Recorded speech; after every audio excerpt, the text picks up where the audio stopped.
And we're back. It's 6 o'clock in London. It's 1 p.m. in New York, 1 a.m. in Hong Kong, 3 a.m. in Sydney, 10 a.m. in San Francisco, and 10:30 at night in Mumbai. Greetings, good morning, good afternoon, and good evening, depending on where in the world you are today. My name is Patrick L. Young. The IPO-VID Livestream Series 20, Episode 2, that's episode 116, starts here. And of course, we're back from our summer holidays, ladies and gentlemen. I hope you had a fantastic time during the course of August. As we're returning to those live shows after the summer break, we've lots to catch up on. Of course, all of the stories were in Exchange Invest and indeed our Substack, devoted to the crypto DLT market structure, BitCarnage. First up was the deal that many thought would never happen, but Exchange Invest never wavered in our support and belief, and neither did ICE, ensuring that the FTC ultimately came in from the cold and supported the ICE acquisition of Black Knight. I've no idea why you would bet against the Intercontinental Exchange completing a deal, other than in the unfortunate instance where, for example, a deal gets rumoured, probably in that case by the target, such as the eBay transaction. And sadly, the stock market analysts all saying what a disaster it will be when they broadly lack the vision of Sprecher and Associates Inc., which is why they're not a $60 billion company and they are stock analysts. Anyway, exciting news, ICE Black Knight. The deal has closed and the mortgage revolution continues in the USA. Meanwhile, in career paths, fabulous news during the course of August. Many exciting changes of position. Two outstanding movements we're going to highlight from Exchange Invest during the course of the last month.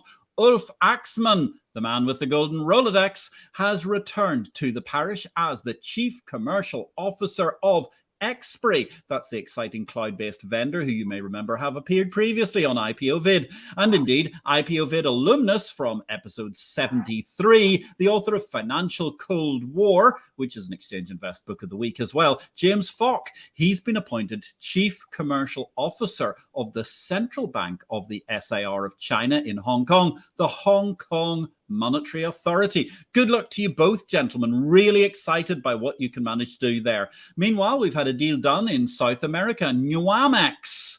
There's a new brand for the merged exchanges of Santiago, Lima, and Colombia, Nuamex. Good luck to CEO JP Cordoba and the Nuamex team. It has to be said that when it came to branding, Nuamex does sound somewhat different, but then again, amalgamating the first syllable of either the cities or nations merging from Santiago, Lima, and Colombia ends up ultimately producing some sort of an amalgam that sounds a little bit like one of those medicines that are featured on primetime US news time advertisements. Thus, the new American exchange is encapsulated elegantly in Nuamex. Over in BitCarnage for the past month, Binance has assured us everything is cushy, although I do see they've had a bit of a tech outage overnight, while the US CFTC have made a strong showing de facto banking day fee, as we had long predicted in BitCarnage and Exchange Invest that the DeFi revolution is never going to come to pass, at least not in the places where legal systems actually happen to be functioning. Now, I guess today is someone we had on the show previously. Rainer Zitelmann is here to talk about the wealth elite. Rainer is a German historian, sociologist, and multiple best-selling author whose 26 books include In Defence of Capitalism, which we enjoyed discussing just a few months ago. Ladies and gentlemen, after this show, drop in wherever you're watching this, Facebook, LinkedIn, or YouTube, and catch our discussion of In Defence of Capitalism, a fabulous book altogether. Rainer's books have been translated into 30 languages around the world, along with his copious quantity of op-eds. So, having talked to Rainer on May the 2nd, 2023, how apt we were speaking after the Pan-European Day of Indolence, the World Socialism Master Day. We had IPO-VID 104. Here he is, back 12 episodes later, and we're going to be discussing the wealth elite. Rainer, great to see you back again. Where in the world are you today? Now I'm in Berlin. Well, it's good to see you back in Berlin. It's actually quite ironic because you were in Berlin all those weeks ago when we first talked. You're back in Berlin now, but you've been pretty much frantically traveling and remain so through the course of the end of the year. Yes, exactly. Last year I've been in 17 countries and this year in 15, but it will be much more. Thursday I go to the Netherlands and then I go to Bulgaria, Albania, and then I will go to China, Nepal, and then a South America tour with Colombia and Argentina and Chile and Paraguay. So it's a lot to do this year, but now I'm in Berlin. That's fantastic. Sounds like a very, very exciting year still to come, even as we're only heading into the fourth quarter of the year coming up. Let me say hello to Lee Ball. Evening, Patrick and all, from a damp and drizzly Derbyshire. Lee, it's lovely to see you. Thank you very much for checking into the show. I hope you will enjoy this evening's exciting episode. So, Rainer, one thing actually I want to mention. First of all, we were talking about this off air. You were just about to launch it. You got a fantastic video you put together, another of your documentary series, Poland from Socialism to Prosperity. Now, I know we're going to be talking about the wealth elite, but actually, if you don't mind, let's segue into that. It's a terrific video on YouTube altogether.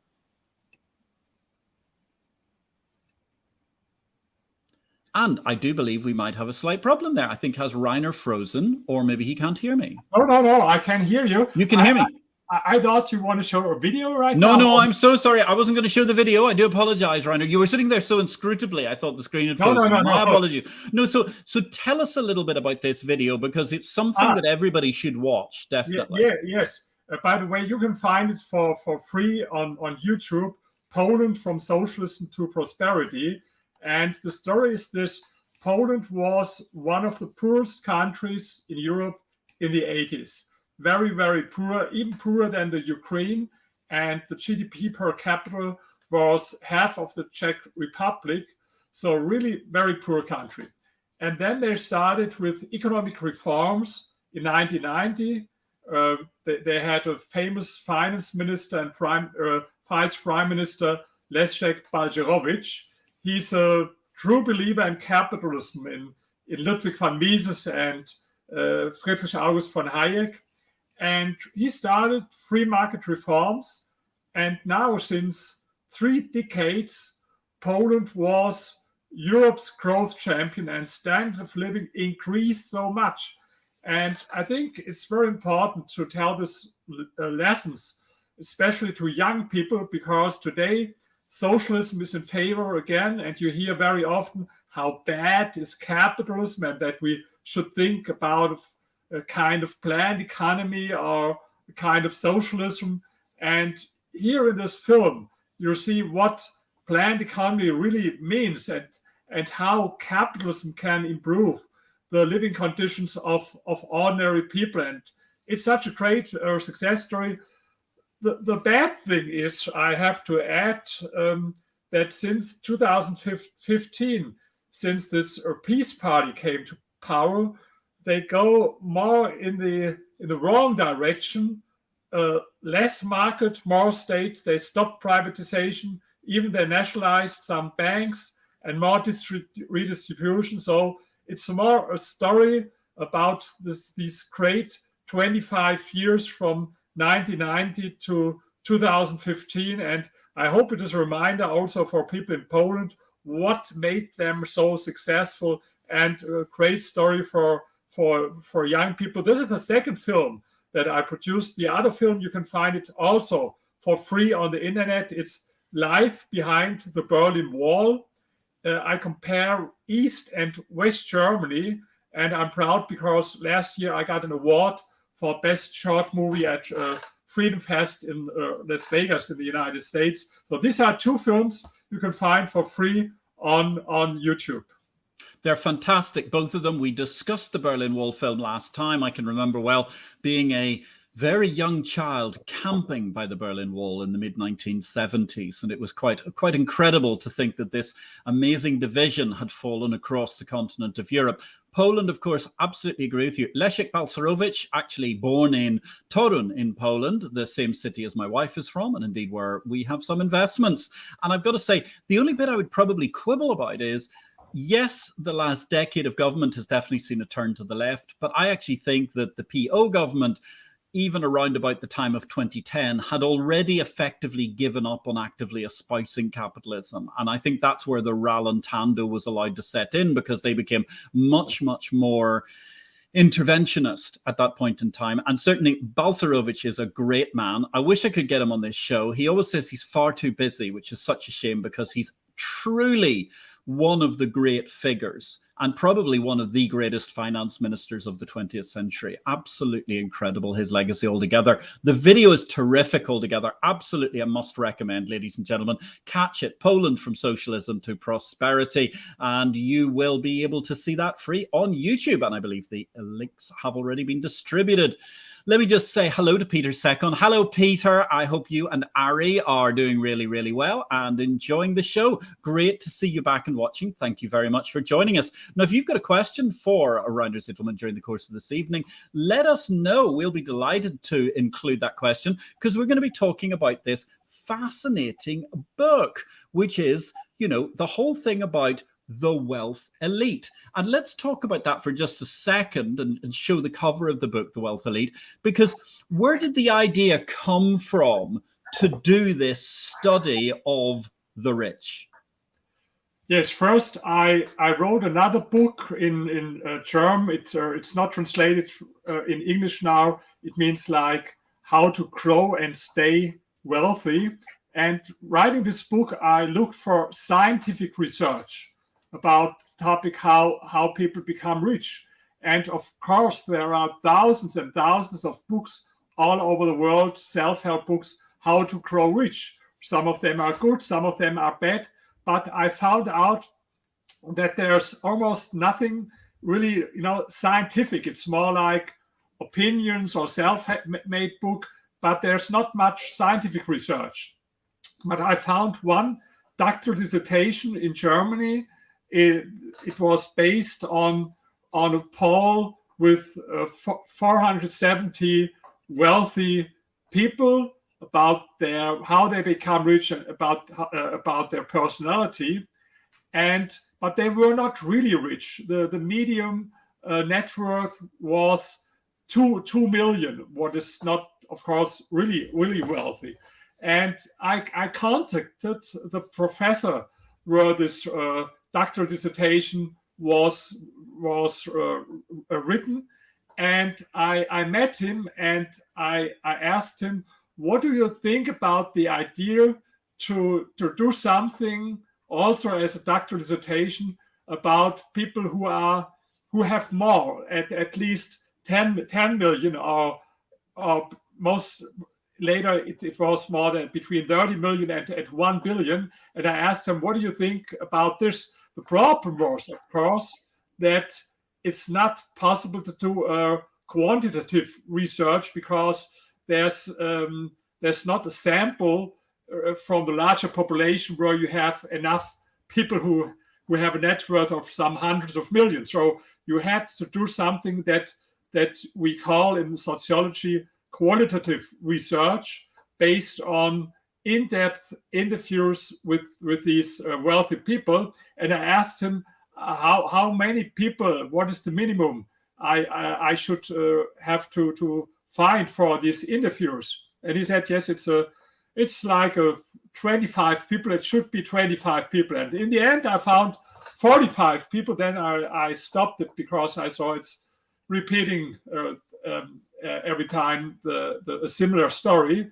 So this was the idea, because there are, I think it's a crazy thing. There are so many people all over the world who want to grow rich, who want to become wealthy, but there's almost no scientific research about this topic. It's even easier to find a doctoral dissertation about, yes, I saw something about the heartbeat of a pig during a 100-meter race. There was a doctoral dissertation.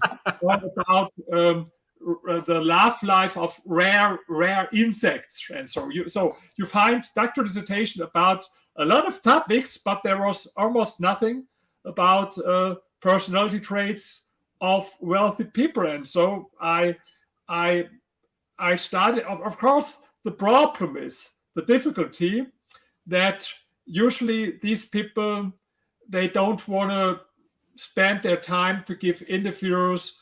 They are a little bit suspicious. There's a sociologist, maybe it's a left-leaning one, who want to harm rich people or only want to find some confirmation for his stereotypes against rich people or so. But I knew some very rich people because I was in the real estate industry for 15 years, and so I knew some of these people. And if you know some of them, they know other people, and when they trust you, they lead you to their friends. And this was the way how I made contact to these 45 people, and I spoke with every one of them between 1 and 2 hours. And in the end, the transcriptions filled 1,700 pages. So a lot of stuff for my analysis. And in addition to this, I asked everyone to complete a psychological test, the so-called Big Five test. And I think this was the first time that something like this was done. And so the book was first published in Germany, then in this English version that you have, but it's very successful now in 3 countries, in China, in South Korea, and in Vietnam. Isn't that interesting that the countries that it's very popular then are, well, one country which is already remarkably successful, South Korea, and has certainly reached post-developed status, but nonetheless is driven by incredible ambition everywhere around the country. Fascinating that it's driven in China so well for sales, but I think that reflects an incredible driven ambition that's going on. I mean, you look at the transition of Hong Kong in the last 20 years, where now the one thing you can say is when you meet someone who's from mainland China in Hong Kong, the one thing you're aware of is it's taken them 3 times as much effort to manage to get to Hong Kong, and they're probably therefore twice as clever and twice as hardworking as even the Hong Kong Chinese, who have never been known for being slouches at any point in time in their lives. It's really, really interesting. And Vietnam, such a fascinating, dynamic place to have flipped from total socialism, where they won a war to defend their socialism, not quite 50 years ago, and now has a reputation as a throbbing free market center. Yes, absolutely. I agree with all this, what you've said. And by the way, I commissioned a poll, not this poll about capitalism, but another poll about the attitudes toward rich people. And we've done it now in 13 countries. And one of the questions was, how important is it for you to grow rich? And the interesting result is in these Asian countries, on average, it was 58% who said it's important for them. And in Europe and the United States, it was only 28%. So there's 30 percentage points between Europe and the United States on the one hand, and these Asian countries on the other hand. And especially, and also, yes, what you said about Vietnam. The funny thing, I was invited there last year. I spoke at 4 universities in Vietnam, and one of those universities was the Foreign Trade University. And they read my books, especially one book. It's the title is The Rich in Public Opinion, and they did their own research, and then they invited me for a workshop. And the topic of the workshop was, how can we improve the image of rich people in Vietnam? Wow. So, but I was never invited in the United States or in Europe to a university. How can we improve the image of wealthy people? So it's a great contrast. It's a very interesting one. Yes, I'm always fascinated by the American university system. On one side, it's this huge money churn machine trying to get endless amounts of endowments out of people in order to manage to support the university. And on the other side, it seems to be a huge, very hyper-liberal institution which seems to hate the rich, which I've never quite understand how those two manage to tolerate each other, let alone continue to exist. But yes. Then again, I'm not sure. I read something which was very interesting, which was a review of The Wealth Elite by an American publication. And what I loved, which encapsulated something very interesting there, was they said, what's shocking is the richest people are not correlated according to the quality of their education. And Yes. I thought that was a fascinating pointer. Talk to me about it. Yes, absolutely. I spoke with every one of them about their biography, about their education. And one of the questions was how they were at school, whether they were good or bad about their grades. And some of them were very good at school and university, but some of them very, very bad. They even had no high school. So there was absolutely no correlation between their education or between their performance at school or university on the one hand, and their later financial success on the other hand. Even some of the most successful people, one of the wealthiest people there in my research, were very bad at school. So this was not an important factor. What was much more important, what they did outside school, alongside school. I asked them, for example, how did you earn money when you were at school or university? And when I was young, I was a student. Most of the other students, when they earned money, they worked for an hourly wage, or some of them worked as taxi drivers, or some of them in a restaurant, or even in a factory. But these people, these wealthy people, for them, they didn't work for an hourly wage, but most of them were engaged in early entrepreneurial activities, especially in sales. So they sold so many different things. They had so many ideas what to sell. And I think this experience in sales, this was one very important thing, much more important as their grades at school or their performance at the university. This was one thing. The other thing that I asked them whether they were competitive athletes, and half of them were competitive athletes.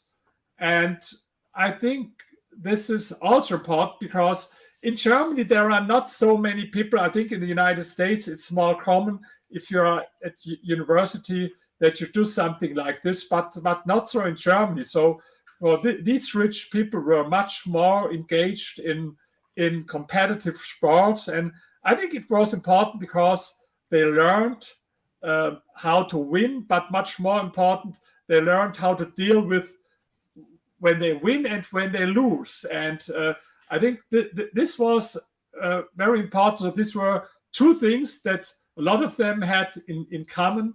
These very, very early entrepreneurial activities, especially in sales, and then that a lot of them were competitive athletes when they were young, much more important than their performance at school and university. That's absolutely fascinating. And in fact, I think it probably crosses across one question that we've got coming up in just a second. Let me just add a couple of comments and a comment and a question from our audience. Mary says, good evening, everyone. Amazing Poland documentary. So congratulations on that. You've got another fan there, Rainer, from Mary. Thank you very much, Mary. And thanks for watching the video. It's a great video altogether, both the Poland one and indeed the Berlin. Having walked the division of the Berlin Wall in the center of Berlin, it is truly an incredible story of the difference between central planned disaster areas and the opportunities of freedom and the free market. Now, Lee Ball, he's therefore asking a question. I think you've partly started to address this, but there's more I'm sure you can say. Rainer, which trait did you find the most popular with the very rich, and how did they spend their spare time? To be honest, I didn't ask them exactly this question, but I asked them another question that is maybe related to this question, and I think the answer will be very interesting. I asked them, what do you associate with money? What does money mean for you? And I had there, I think, 7 or 8 categories. For example, to buy the fine things like, expensive cars and mansions and expensive vacation, but also other things like it means freedom or being independent or being admired. So there were different things. And the interesting thing is, yes, there were some people, maybe 1 out of 3, for whom it was very important to spend money for this expensive cars and things like this. But there were more people for whom this was not really important, and there were even a lot of people who were really absolutely not interested in these things. Some of them were even, I remember one, he was even upset a little bit when I asked him about it. Go on, next question. Guess why? He told me he was only 1 time in his life in vacation, and he never bought a shirt that was more expensive than $30. So you find very different people. It's if you watch TV, you see always the rich people with their expensive ships and cars and houses and drinking champagne and all this. Of course, this is what people want to see if they watch TV, because I think it would be boring if you look in the daily life of most of these rich people. You would see maybe a conference room where they sit together with other people having a conference or writing some emails and making some telephone calls. I think to watch things like this would be boring for a lot of people, and it's much more exciting to show them with their expensive cars. But and of course there are some people like this, but it's misleading if you think that this is true for all these rich people or even for the majority. There are people like this, of course, and we even know it, from in addition to these interviews, of course, I read a lot of biographies and autobiographies about wealthy people, and they are very different in this way. Let's take 2 of them as example. We all know, I think, that Warren Buffett is famous for spending I think he lives still in the same house, and he had the same car for decades or for more than 10 years. I think you can't imagine him, Warren Buffett, to have expensive ships or cars or a lot of pretty young girls on his side. I think this is not. On the other hand, for example, I read a book, fascinating book, about Larry Ellison from Oregon, and he was this kind of playboy and with all this expensive ships and things. By the way, the title of the book, I remember it. It had a very funny title. The title was "What's the Difference Between God and Larry Ellison?" And then there was an asterisk. God doesn't think that he's Larry Ellison. This was a funny title of the book. So you see, rich people, of course, they have some things in common, but of course, as with poor people, they are not all the same. But what was really important? The most important motive when I asked them, what do you associate with money, or what does money mean for you?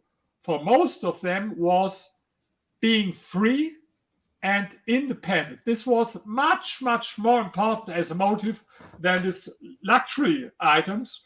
And I think even for me, I could understand it, but even for me, I have a nice, car, a Bentley, and a Cartier watch, but this wouldn't have been motivated me to earn money. But what really motivated me, it was exactly the same, and so I could understand these people. It was financial freedom, and my definition for financial freedom is whether I work, where I work, what I work, with whom I work. It's only on me. If I decide now I stop working totally for the rest of my life, of course I wouldn't do it. I love it to work. I could do it. And if I would decide to live wherever I want in the United States or another country, I could do it. And so I think this is freedom, because most of the people, 95 or maybe more of the people, they have to work to pay their bills or their rent or their mortgage or whatever. And I think this is a financial freedom, that you work because you love to work, but you don't have to work, and that you have no boss. Okay, maybe you have a boss, your clients. The client is always the boss. Your market is the boss. But in addition to this, maybe let me add one thing. In a lot of cases, these people are difficult people. They are non-conformists, and sometimes they have difficulties to come along with other people.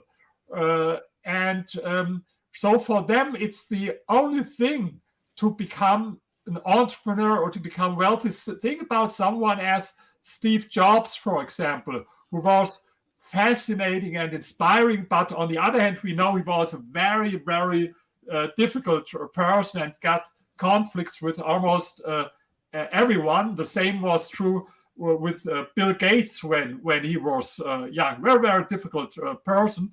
And for these people, it's one of the few possibilities to grow rich, to live the life that they want, and without having any boss. Yeah. Yeah, no, it's fascinating. It's really interesting. And we're going to get back to that for a moment. But I'm aware of the fact that you've been talking a lot so far, Rainer. So I want you to have a little drink and an opportunity to rest. And we're going to talk about our book of the week. Because actually, first up, recently, we've just started during the course of our summer break in presenting certificates to everyone whose book has been featured as a book of the week. And one of the first batch was none other than Rainer Zitelmann's In Defence of Capitalism. We dispatched the certificate last week. We're delighted to recommend this book to you. It is absolutely magnificent, and indeed also The Wealth Elite, which I have a suspicion, ladies and gentlemen, is going to be a book of the week in the near future, as we're looking towards what we will feature during the fourth quarter of this year. So congratulations to Rainer. Congratulations to everybody who's been a book of the week so far. You should have received a certificate in your inbox. And that moves us elegantly on to this week's book of the week. And it's a thrilling tome altogether, written by a good friend of mine, also an alumnus of this wonderful show, IPO-VID, Brendan Bradley, very well known as the former Chief Innovation Officer of Eurex, the German futures exchange. He was our guest on episode 85. ESG Investing for Dummies provides a user-accessible guide to investing for a more sustainable world. This book, according to its own blurb, this book will allow us to hit this new investing landscape running. Presumably that's a collision taking place in a suitably, sustainably violent way, I would hope. Anyway, if you're seeking measurable ways to factor ESG into company performance, this is an excellent starting point. I thoroughly recommend Brendan's book. And our next book of the week will be unveiled in Saturday's Exchange Invest Weekend Edition. Drop by exchangeinvest.com. It is absolutely free to read the weekend edition, which is more macro topics about things like wealth, riches, commodities, you name it. Whatever interests us that we can find around the world, in order to manage to bring you some interesting and often offbeat and indeed sometimes slightly controversial, we don't claim to agree with everything we publish, reading, but it's all thought-provoking. And don't forget, if you want to have some thoughts provoked during the course of the week, if you're looking at the world of market infrastructure and the exchange of information, as we call it, Exchange Invest can be yours for only $349 per user year if you want to keep up with everything that's happening in the bourse business. And don't forget also, if you're more interested in just the crypto side of the ledger, then BitCarnage is on Substack, and you can subscribe to that via the usual Substack channels. Now, Rainer, it's very interesting what you're talking about here. All of these character traits of people. Tell me something. Roughly, what was the division of people that you talked to across both geography and their kind of age span? To be honest, these were all German people. Some of them lived in Switzerland and one lived in the United States, but they were all from Germany. And of course, most of them were older. now in the last decade, it's easier to grow rich in a few years as someone as Larry Page or Sergey Brin or Zuckerberg. But I had more this old-fashioned entrepreneurs, and in former times it took you in most cases some decades to grow rich, not only 5 or 10 years, but some decades. So most of them were rich, and only one was female, one was a woman, but I think it fits if you look at this lists of the wealthiest people in the world, for example, the Forbes list or the Bloomberg list. You see also, if you look at women there, in almost all cases, these are widows or daughters, heirs from male entrepreneurs. And so I think it was not a coincidence that only 1 out of 45 of my interviews was female. All others were male. And it's very, very interesting, given the fact you're saying that all your interviews were with Germans, because I suppose as foreigners, we always think of Germany as being a state where there's a high level of conformism. I mean, Germany, and indeed one could also mention many other places, Singapore, China, etc. But it's incredible that you mention how important non-conformism is. Do you think that was especially difficult for German entrepreneurs, given the way that the country is relatively structured?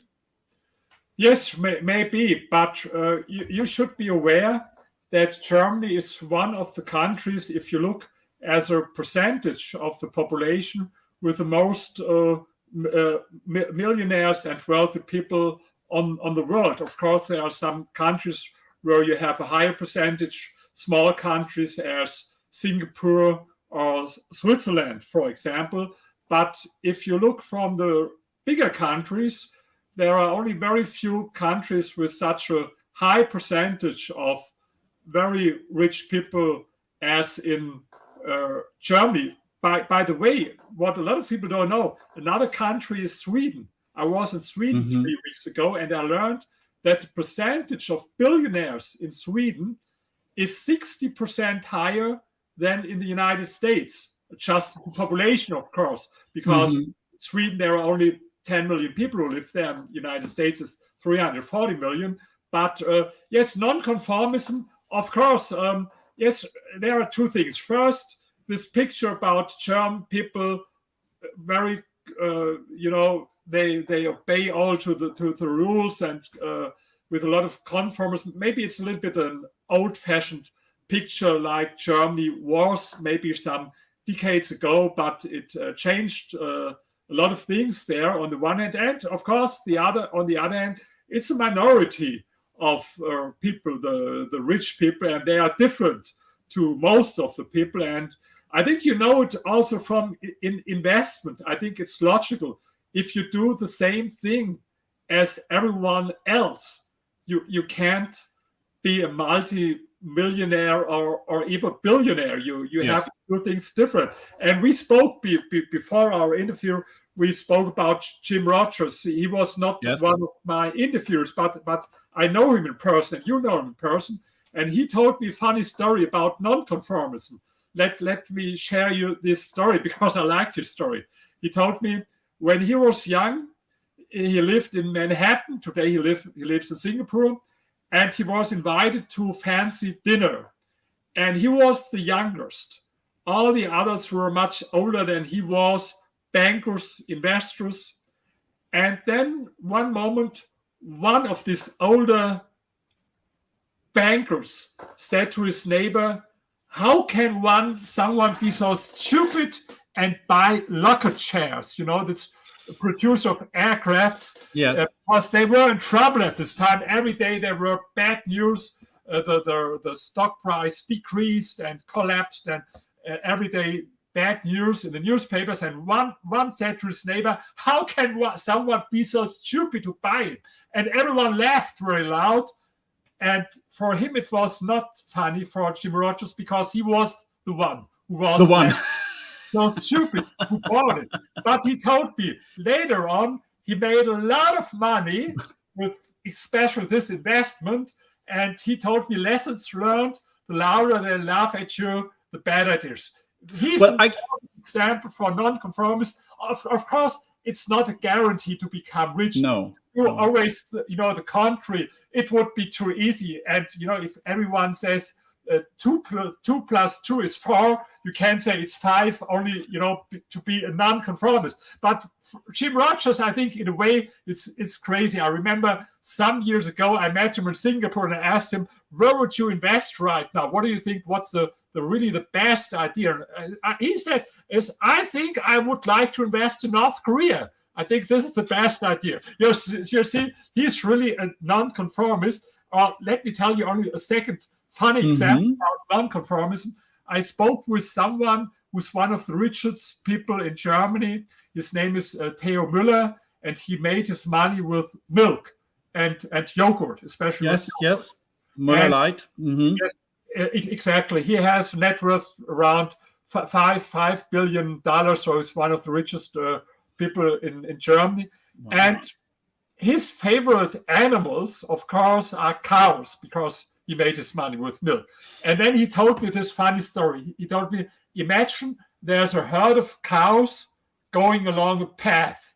And on the left hand, there's a very green and lush field. And on the right hand, there's a field that is not as near as lush, only with some cramps of grass there. And what happens? 99 out of this 100 cows go to the left side, to the left field. And what happens? The grass is eaten very fast. And only one cow goes to the right side. And this cow eats and eats, going on to eat, while the others have no. And he told me, I'm the cow who goes on the right side.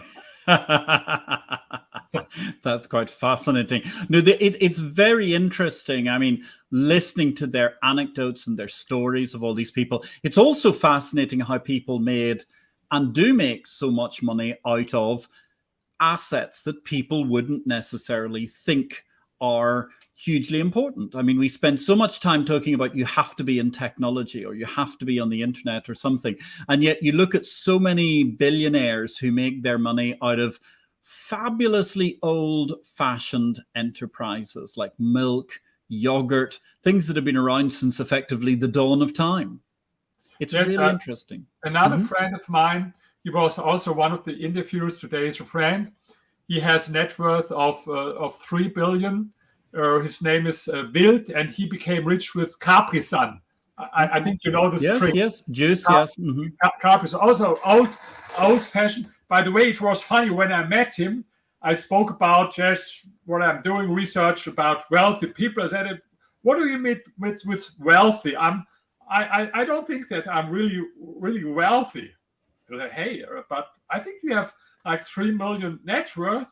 Yes, of course, but look. There are others who are really wealthy, like look at Warren Buffett, for example. These people, and I'm only number 650 on the list of the wealthiest people in the world. And only there are 650 others, and they're the really rich people. And what I learned from this, I had to remind him that there are 7 billion people who have less than he has. But these people, they don't compare with the others with this 7 billion. But they compare only with people who are richer. And this is also what I learned is fascinating. Even people who have 100 million, or I had a discussion because the subtitle for my book was The Psychology of the Super Rich. And then one of these people who has maybe only $50 million, and he told me, this is a misleading title. What means super rich? There are only people like me, some people who have only 50 million. This is not super rich. And I agree in a way. But for ordinary people, someone is wealthy even if he has 2 or 3 million. And if someone has 50 million, he is super rich because this is only a very, very small percentage. I think there are only some hundreds of thousands of people in the world from 7 billion who have a double-digit million net worth. So, of course, there's not there's not a definition for what means super rich. Everyone has another idea. But I thought that if you have, for example, even if it is only 10 or 20 million, then if you make not totally nonsense with this money, you can make your living from the from your investment without touching it. Yes, and it's also actually a very interesting point I was thinking about earlier that you were talking about. And indeed, I want to just say thank you to Lee Ball for a very interesting point. He's talking about perhaps the opportunity to wheel and deal in armored trains out of North Korea being a potential export, as Kim Jong-un, of course, has arrived in the Russian capital, Moscow, today by train. It's an intriguing issue when you look at also what fascinates me with Germany is, I mean, Germany has not been historically, because it's a large nation, geographically a very big place. Okay, it's got a lot of people, 100 million people, but there's a lot of space, and therefore property has not necessarily been ridiculously expensive. Whereas you compare it to that little bolt hole around south of England, where absolutely everybody virtually ends up being a millionaire as long as they can afford to pay their mortgage off, because that's the value of the entry level of property. Very interesting to hear how much concentrated wealth there is in Germany. I'm actually beginning to wonder if that's possibly not also because they don't have the same capital cost of just buying themselves homes and property as they're working their way up. And you can buy really, I mean, perhaps not in downtown Berlin or wherever, but you can buy magnificent properties in Germany at very, very reasonable prices compared to, say, the south of England or certain other very, very hot to trot locations, like, for example, where Jim is in Singapore. And what's also different, I saw it in Sweden now. In Germany, since 1996, we have no wealth tax. We have high income taxes, and even in Sweden, they have higher income taxes. But in Sweden, they abolished the wealth tax, they abolished the inheritance tax, they abolished the gift tax, and this was a very important factor that today you have so many really wealthy people in Sweden. And in Germany, it's since 1996 that we have no wealth tax, and I think this is also another factor that is important. Very interesting, which I suppose then leads me to the interesting question. I mean, if you're looking at these really wealthy people, in the case of most of the people you've talked about, they don't seem to have been very mobile. And what I mean by that is, you know, we talk about a lot of the super rich, and a lot of the super rich in the, I suppose, the tabloid vision. They're often people who've moved halfway around the world. They're in different places. They're in very glamorous places. Whereas it seems to me that a lot of the German mega wealthy are actually living remarkably close to where they were born and brought up. Relatively few have left the country. It's quite fascinating. Yes, but those who left, they left for Switzerland, right? Especially for tax reasons, especially inheritance tax. So there are a lot of Germans who live now in Switzerland. Also, I mentioned two of my interviewers, Theo Müller and Hans-Peter Wild. I'm allowed to mention their name.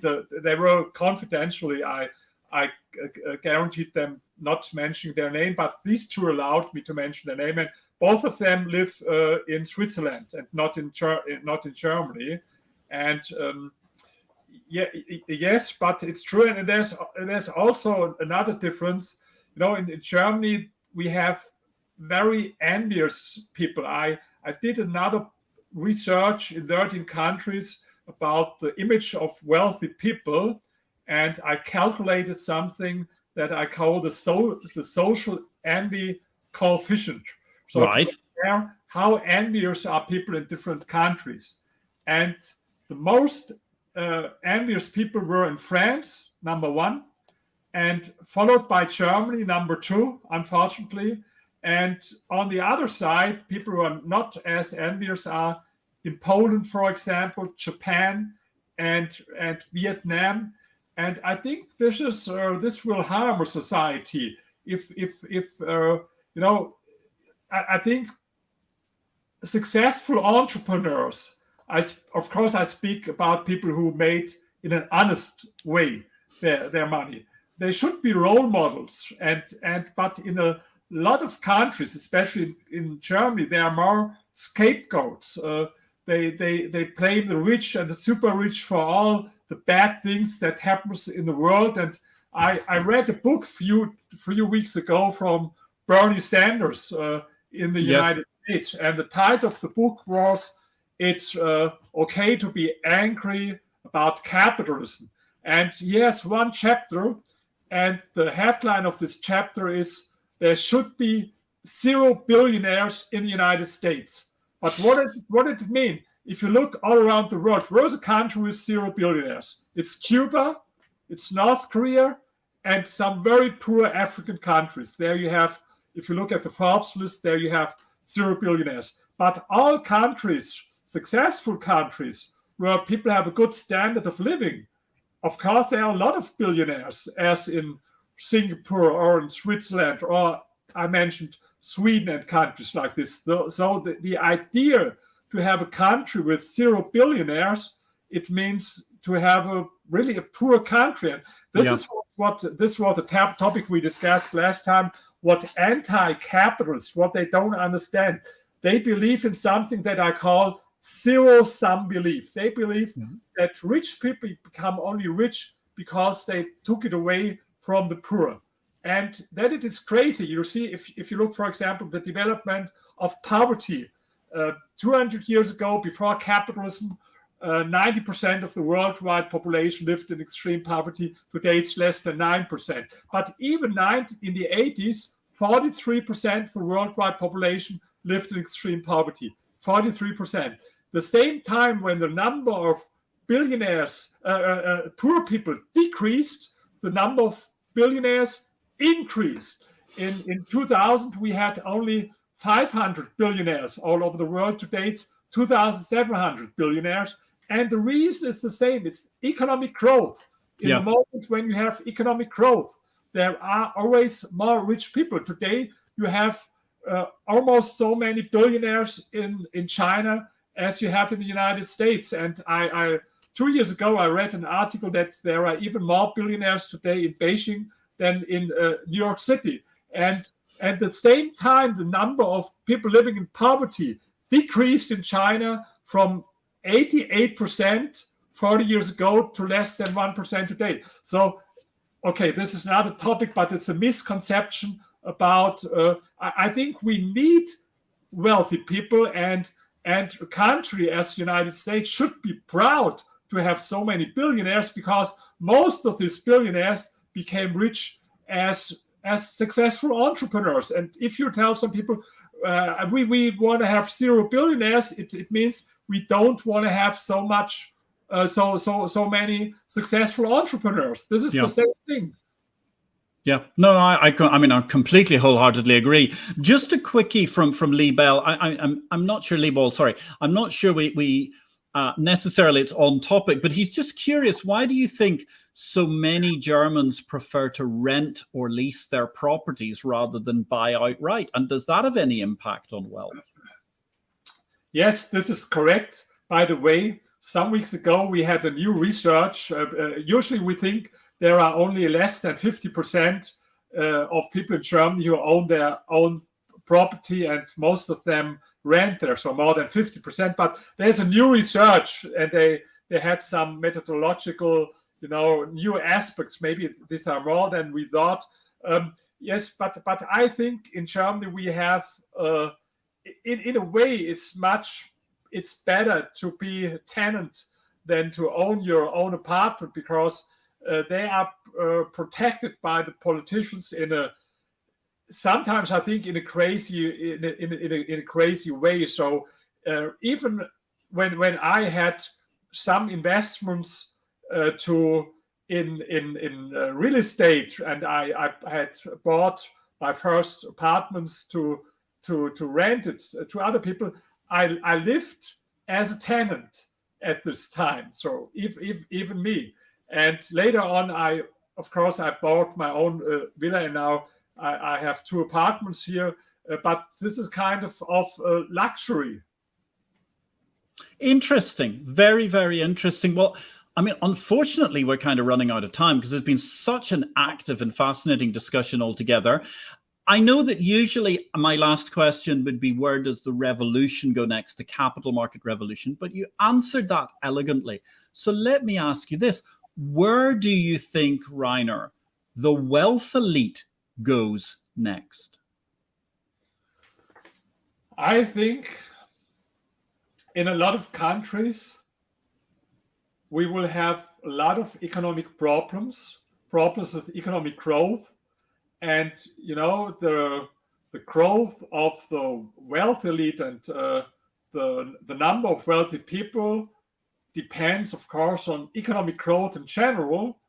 And I see a huge problem that today, in almost all countries, we go in the wrong direction, less market, more state. I spoke about China in this interview, and China was, we know it all, so very, very successful, starting with Deng Xiaoping's free market reforms and introducing private property. But now with Xi Jinping, they go in the other direction, more state, less market.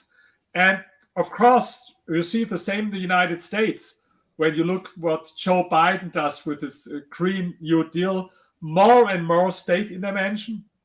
And in Europe, of course, Germany is only one example. We go more and more in the direction of a planned economy. And of course, this will have effects for entrepreneurship and for our economy as a whole.